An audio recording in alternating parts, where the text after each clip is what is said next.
जैसे मान लीजिए कि अपनापन आप जिसको कह रहे हैं, तो स्वार्थ की भावना है अगर और फिर भी वो आपके कल्याण के लिए सोच रहे हैं, तो क्या ये अपनेपन की दृष्टि में नहीं आएगा? हाँ, बिल्कुल आएगा। देखिए, वही मैंने कहा ना कि समझ के और संवेदना के भी बहुत सारे धरातल होंगे, मतलब ये चीज़ चेंज हो सकती है। चेंज हो सकती है।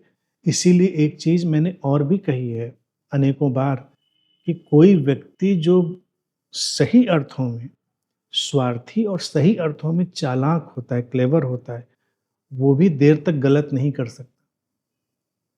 देर तक गलत नहीं कर सकता।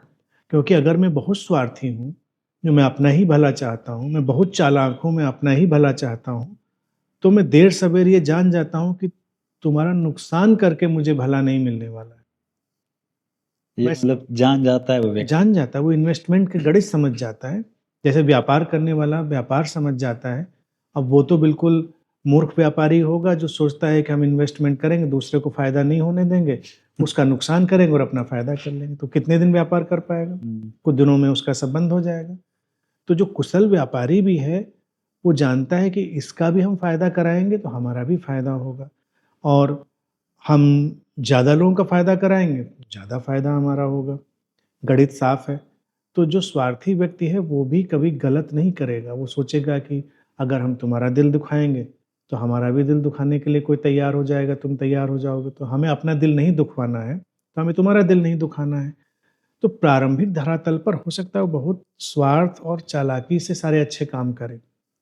दृष्टि का वहाँ पर उसका एंगल वही हो सकता है।